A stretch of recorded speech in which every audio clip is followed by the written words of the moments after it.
तो प्यारे बच्चों, आज की इस वीडियो में हम विद्युत क्षेत्र की तीव्रता, इंटेंसिटी ऑफ इलेक्ट्रिक फील्ड को जानेंगे। उसकी क्या परिभाषा है, उसका क्या मात्रक है, उसका क्या फॉर्मूला है, वो कैसी राशि है, सदिश है या अदिश है, और उसका विमा क्या है। आज इन सभी बातों पर डिस्कस करने वाले हैं। तो चलिए फिर कॉपी और पेन निकाल लीजिए और समझते हैं। तो प्यारे बच्चों, आप हेडिंग डालेंगे विद्युत क्षेत्र की तीव्रता या वैद्युत क्षेत्र की तीव्रता, इंटेंसिटी ऑफ इलेक्ट्रिक फील्ड।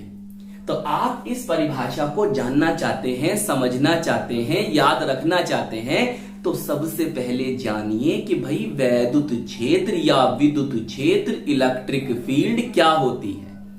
तो आइए मैं आपको समझाता हूं बहुत सरल शब्दों में। देखो प्यारे बच्चों, मान लो ये कोई हमारा आवेश है, कोई हमारा सोर्स चार्ज है। इस आवेश के चारों तरफ का ये क्षेत्र है, समझ गए? ये क्या है? क्षेत्र है। और अगर मैं इस क्षेत्र में किसी बिंदु पर कोई आवेश, कोई दूसरा आवेश लेकर आऊं, या मैं कह दूं मैं कोई परीक्षण आवेश यहां पर लेकर आऊं, तो ये परीक्षण आवेश इस क्षेत्र में आने पर जो आकर्षण या प्रतिकर्षण बल का अनुभव कर रहा है, तो इस क्षेत्र को यहां आने पर वो क्या कर रहा है? आकर्षण या प्रतिकर्षण बल का अनुभव कर रहा है। तो इस क्षेत्र को हम कहते हैं विद्युत क्षेत्र, इलेक्ट्रिक फील्ड। और ये परीक्षण आवेश इस बिंदु पर जितने बल का अनुभव कर रहा है, तो उसे हम कहते हैं वैद्युत क्षेत्र की तीव्रता। समझ में आ गई दोनों बातें? चलो अब जरा डेफिनेशन समझ ध्यान से। हमने क्या लिखा है?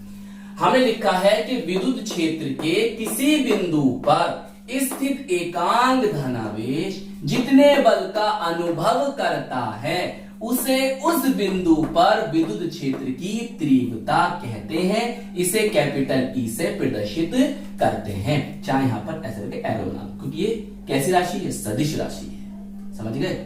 ऐसे एरो ही बना सकते हो। इसे लिखेंगे आप ब्लैक पेन से।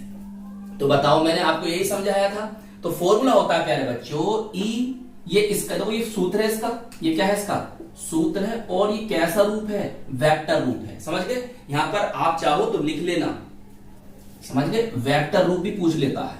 वेक्टर रूप है इसका, वेक्टर रूप। सही है? सही से लिख देना आप। तो ई बराबर एफ बटे क्यू नोट। एफ क्या है? वैद्युत बल है। क्यू नोट क्या है? धन परीक्षण आवेश है। ई क्या है? वैद्युत क्षेत्र की तीव्रता है। सही। मात्रक क्या हुआ भाई? बल का मात्रक क्या होता है? न्यूटन। ये कौन है? आवेश। तो बल का मात्रक न्यूटन, आवेश का मतलब कूलाम, तो न्यूटन प्रति कूलाम। न्यूटन प्रति कूलाम, चाहे तुम सिंबल लिख लो, चाहे वैसे लिख लो हिंदी में, न्यूटन प्रति कूलाम। सही प्यारे बच्चों, इसका मात्रक एक और होता है, ये भी याद रख लेना, वोल्ट प्रति मीटर। ये हमने सिद्ध भी करा था कि वैद्युत क्षेत्र का मात्रक न्यूटन प्रति कूलाम और वोल्ट प्रति मीटर कैसे होते हैं, ये प्लेलिस्ट में आपको मिल जाएगा। सही है? तो मात्रक पता चला, मात्रक पता चला, फॉर्मूला पता चला। चलिए अब इसकी प्रकृति क्या है, मतलब ये कैसी राशि है? प्यारे बच्चों, ये सदिश राशि है, ये वेक्टर क्वांटिटी है। मतलब सदिश राशि कौन होती है? जिनमें दिशा और परिमाण दोनों होते हैं। सही, दिशा और परिमाण दोनों होते हैं। अब विमा कैसे निकालेंगे? देखो भैया, विमा समझ लो ध्यान से।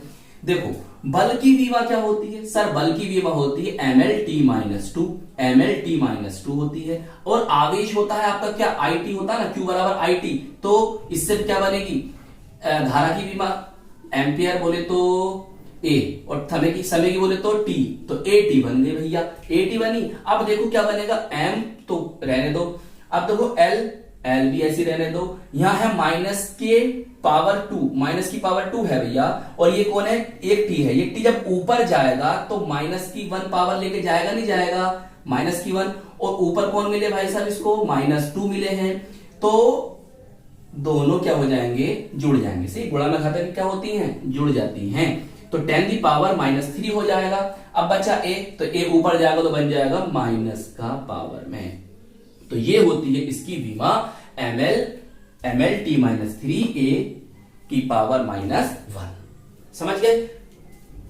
प्यारे बच्चों, अगर आप चाहो तो इस फॉर्मूले से भी इसकी परिभाषा को दे सकते हो। वो कैसे सर? जरा ध्यान से समझो कि भाई विद्युत क्षेत्र में किसी बिंदु पर परीक्षण आवेश पर लगने वाला बल और परीक्षण आवेश के अनुपात को विद्युत क्षेत्र की तीव्रता कहते हैं। इस तरह से भी आप इस परिभाषा को दे सकते हैं। तो आई होप ये क्वेश्चन आपको अच्छी तरह से समझ में आ गया होगा। प्यारे बच्चों, इस तरह की वीडियोस के लिए आप हमारे चैनल को सब्सक्राइब कीजिएगा, वीडियो को लाइक कीजिएगा और शेयर कीजिएगा। अपना ख्याल रखिएगा, खूब मेहनत से पढ़ाई करते रहिएगा। हम मिलेंगे आपको इसकी नेक्स्ट वीडियो में। जय हिंद, जय भारत।